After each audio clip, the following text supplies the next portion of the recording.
Bom, e chegou o momento da gente falar do nosso terceiro elemento importante, que é a inclusão. A inclusão, ela traz liberdade para esses alunos. Pensando em inclusão, é muito interessante que a gente veja isso da perspectiva de que não é só um currículo diferenciado com diversidade que ele vai incluir os alunos, né? É essa relação que eles têm em um ambiente seguro. E isso tem muito a ver com a relação que eles estabelecem com o professor que está ali. Então, vou trazer um dado interessante para a gente, que é de uma pesquisa do Robert Pianta, em que ele e o grupo de pesquisadores têm visto em alunos que têm uma relação melhor com os professores. Então, o sucesso acadêmico, ele também está muito relacionado com essa segurança emocional que os alunos têm. Vou trazer aqui para vocês. Olhem que interessante. Eles acompanharam alunos do jardim de infância até o 6º ano e compararam as crianças que tinham relações mais próximas e respeitosas com os professores e aquelas que tinham relações mais conflituosas. Percebam que o que eles conseguiram analisar é que esses alunos com relação positiva com seus professores apresentaram um crescimento acadêmico de 30% maior em comparação àquelas relações mais negativas. Além disso, essas crianças tiveram uma diminuição de 20% em comportamentos problemáticos.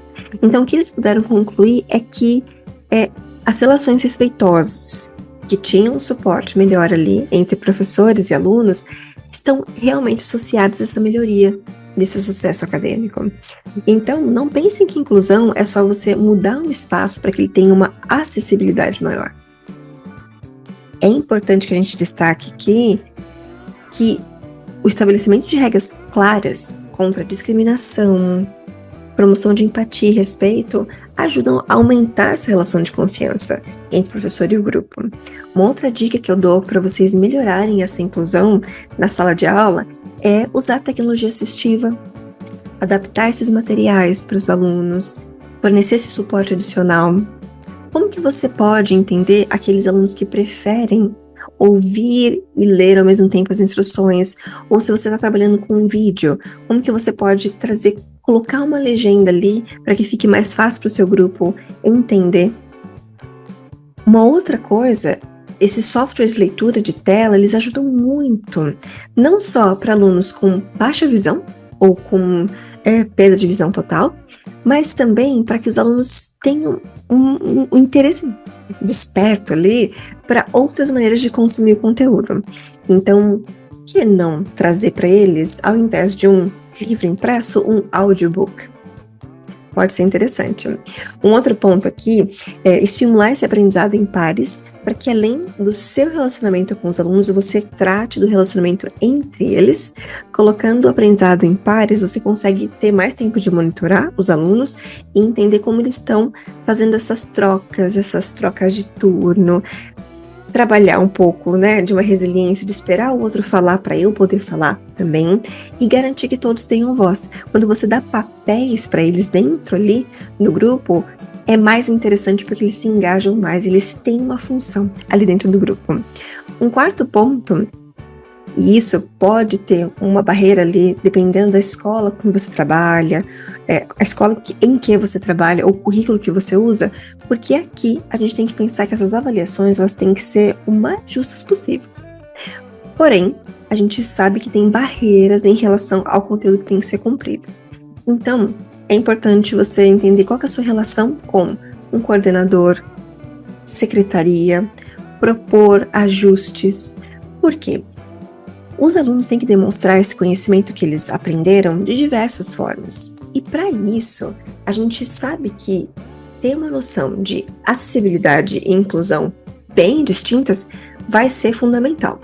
Vou voltar aqui no conceito de acessibilidade e inclusão para que vocês também entendam se vocês estão pensando que um é o outro é um, né? O que é acessibilidade? Tornar recursos, ambientes e serviços disponíveis e utilizáveis por todas as pessoas. Então, alguns professores confundem que inclusão é só você mudar o ambiente ali. não colocar obstáculos no caminho, faz parte também de uma inclusão, mas você talvez esteja pensando mais numa acessibilidade. Já inclusão garante que todos, independentemente de suas características individuais, sejam valorizados, respeitados e apoiados para alcançar seu potencial máximo. Então, quando a gente pensa na nossa sala de aula, tem que ter tanto a acessibilidade e inclusão. E você pode fazer uso do que eu mencionei antes. Softwares de leitura de tela, trazer um video script ali, né? Eu estou trabalhando um vídeo, mas eu também tenho aqui a transcrição desse vídeo. Se meu aluno precisar de um suporte, eu também tenho esse suporte aqui. Então, a gente consegue colocar as duas esferas, da acessibilidade e da inclusão. Uma outra questão interessante, se você for pensar em avaliações, o Design Universal para Aprendizagem, que é o DUA, não vou falar muito sobre ele aqui, mas pode ser uma maneira de você repensar como você apresenta os seus conteúdos. Então, a gente tem 3 fases importantes, que são representação, ação, expressão e o engajamento. Representação é como você vai apresentar aquele material. Então, eu vou fazer uma apresentação de um tópico para os meus alunos. Que diferentes maneiras eu posso apresentar? Posso apresentar usando um vídeo, uma foto, um diálogo, um quadrinho. E a ação e a expressão? Eu vou permitir que eles mostrem que eles sabem de diferentes maneiras. Se eu estou trabalhando Simple Present, por exemplo, e eu apresentei Simple Present de diferentes maneiras, por meio de uma música, um vídeo, um diálogo, agora eu quero que eles demonstrem aquele conhecimento, por exemplo, de rotina, de maneiras diferentes. Eu posso pedir para eles falarem em voz alta, eu posso pedir para eles fazerem uma mímica, eu posso pedir para eles desenharem, representarem aquilo que eles entendem de diversas maneiras. E além disso, eu também tenho que engajá-los por diferentes maneiras. Então, é como se fosse um combinado de tudo, um combo. Eu apresento de diversas maneiras, por diferentes canais. Eu também vou avaliar como eles aprenderam aquilo de diversas maneiras. Então, não tem uma prova só que me fale como que se eles entenderam o que é uma rotina, por exemplo, e eu vou envolvê-los de diferentes maneiras, seja modificando o tipo de atividade. Então não vai ser sempre, né, preencha os quadradinhos, né, ou preencha, fill in the gaps, preencha os espaços, faça só verdadeiro ou falso, ou match, por exemplo. Eu também promovo dentro da minha sala de aula vários encontros com aquele conteúdo.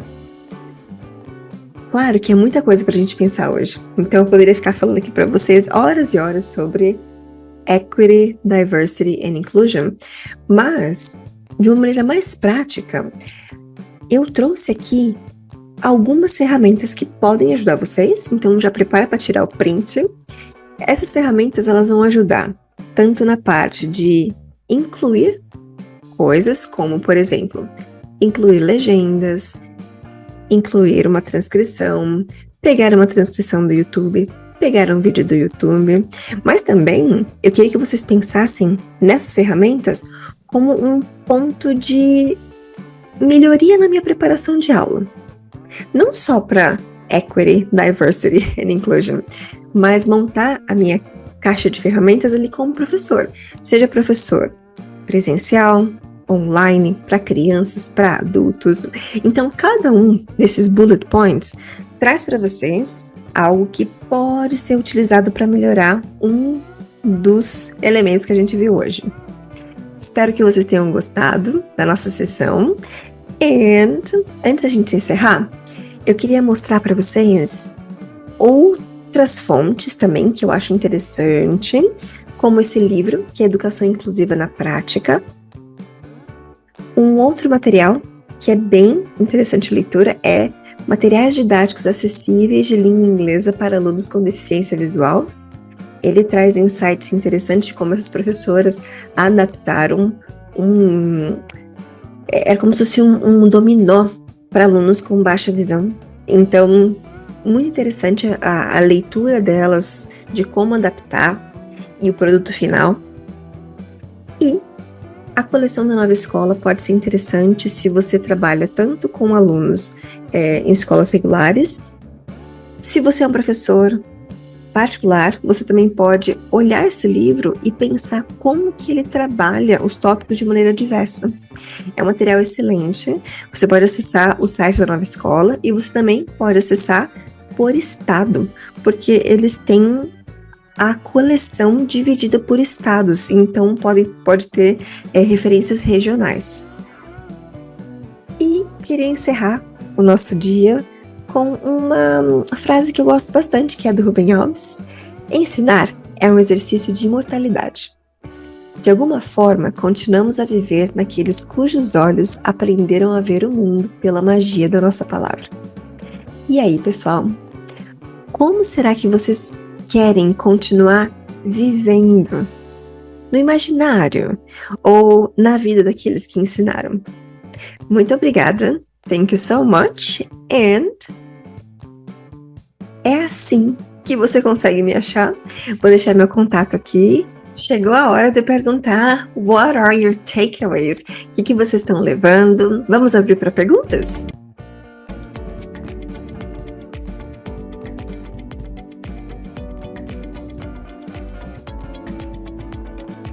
Então, pessoal, uma sessão extremamente didática e dentro do contexto da sala de aula.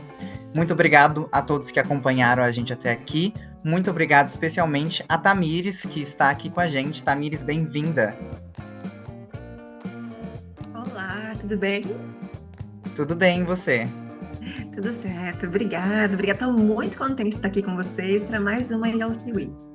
É um prazer enorme recebê-la. A gente está contente com você, com a sua sessão incrível. E agora eu gostaria de convidar o pessoal aqui a deixarem suas perguntas no chat. Comentários também são bem-vindos, então fiquem à vontade. Eu vou começar aqui já fazendo uma pergunta que surgiu anteriormente, Tamires. E pergunta-se como conciliar uma diversidade para uma harmonia em sala onde há algumas pessoas com pensamentos aparentemente inconciliáveis ou totalmente distintos que levam a discussões não saudáveis. Olha, eu acho que acho que todo professor já passou por isso, né? Turmas que são relutantes ou turmas que não gostam de estar ali com outros colegas ou que trazem, né, de uma bagagem ou da família noções, talvez de política ou de gostos diferentes, né? E eu acho que tem alguns pontos que a gente pode conversar, né? Claro, a gente poderia ficar aqui bastante tempo dando algumas dicas, mas talvez, acho que um primeiro ponto importante é estabelecer regras de convivência e respeito, né? Destacando a importância desse respeito mútuo em sala de aula, estabelecer regras claras de comunicação. Tem uma parte que eu falo, né, no nosso dia de hoje, que é sobre esse turno que os alunos têm que ter. Que eles têm que ter essa noção de que eu falo, o outro me escuta. Quando a gente promove essa escuta, ela tem que ser uma escuta ativa, né? E essa escuta ativa, ela tem que ser uma escuta ativa e muito empática também. Porque ouvindo pontos de vista diferentes dos colegas, né, eles têm que ter a intenção de entender o que ele está falando ali, ao invés de só responder. Então, quando eu promovo algumas discussões em sala de aula, claro que eu vou treinando, né, os alunos ali, primeiro em grupos menores, para se sentirem um pouco mais à vontade. Uma das tarefas que eu dou é, antes da pessoa começar a responder, ela tem que entender o ponto do colega, então ele tem que repetir o que ele falou. Então você quer dizer isso, para ele demonstrar que ele teve uma escuta ativa e um pouco empática até. E antes dele responder, ele tem que fazer esse exercício, né? Então, quando ele não reage, quando ele não é tão reativo assim, eu consigo dar uma barrada eu consigo dar uma filtrada, né? A gente consegue dar uma filtrada nessa posição agressiva de alguns alunos, né? Então, por exemplo, nesse movimento de primeiro eu tenho que escutar o meu colega, tem que reproduzir o que ele falou, né? A gente vai estar reporting, vou estar reporting o que meu amigo falou, e depois eu dou minha opinião, já tem um filtro muito grande, né? Então, as perguntas que eu faço são muito cuidadosas também, para que eles reflitam sobre o ponto de vista do colega, mas que também passe ali uma coisa crítica, né? Então, o ponto de vista do meu colega é diferente, porque ele teve esse argumento. Então, eu não vou criticar o ponto de vista do meu colega. É claro que o que eu tô falando aqui, gente, é muito mais fácil falar do que fazer, né? Porque no dia a dia a gente tem essas barreiras. Os alunos, eles vão ser relutantes. Mas eu creio que se a gente começa a ter uma consistência, dar instruções, promover, né, o mesmo tipo de respeito, se a gente for mais consistente, a gente consegue diminuir. Claro que a gente não consegue acabar. Por isso que talvez um outro ponto importante, mesmo assim, que se você tenha muitas opiniões diversas, a mediação de conflitos vai ser ali, acho que fundamental para o professor.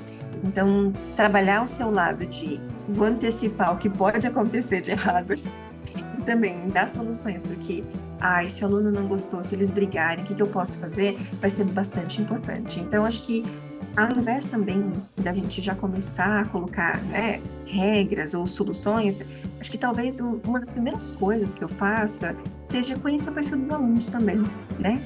Entender o que une eles ali. Eu tenho alunos de diversos, assim, backgrounds, de diversas opiniões, mas eu sempre tento trabalhar bastante group cohesiveness, né? Que é essa coesão de grupo bem no começo do ano, para que eles achem pontos de encontro, para que, mesmo que eles tenham opiniões diversas ali na sala de aula, né, que eles achem coisas em comum, que eles achem, por exemplo, propósitos em comum. Nem que esse propósito seja aprender inglês, né? Então, assim, esses pontos de encontro são super importantes e me ajudam nessa dinâmica. Então, eu acho que trabalhar com cohesiveness, trabalhar com regras claras de respeito, empatia, e também trabalhar essa questão dos turnos de fala, que antes de eu responder, eu tenho que ouvir meu colega ativamente, reportar o que ele falou e depois dar minha opinião, eu acho que são 3 pontos importantes. Perfeito, Tamires. Muito, muito obrigado. Acho que esclareceu bem a Obrigada a pergunta. você. Estamos recebendo milhões de elogios aqui no chat. Obrigada. Excelente, awesome, fantástica, um show de inclusão. E de fato, realmente foi uma aula aqui pra gente. Não temos muito tempo para perguntas. Alguém aqui pediu suas redes, então eu vou permitir que você se promova e repita mais uma vez para quem perdeu o último slide sobre as redes, por favor. É verdade, né? Pessoal, vocês conseguem me achar no @simplifica.inglês. Lá você consegue achar bastante coisa minha. Se precisar de alguma dica, quiser desabafar também, estamos por lá. Então é @simplifica.inglês. Perfeito, perfeito. Muito obrigado. Muito obrigado, Tamires. Foi uma honra recebê-la nessa IELTS Week. A todos que estão nos assistindo, muito obrigado por nos acompanharem até aqui. Caso vocês tenham chegado atrasado ou tenham perdido a sessão, ela vai ficar gravada aqui no YouTube, então depois vocês podem pesquisar. E Teacher Tamires está nas redes sociais, fiquem à vontade para alcançá-la. Muito obrigado mais uma vez, Tamires. Thank you. Tchau, Bye tchau. bye.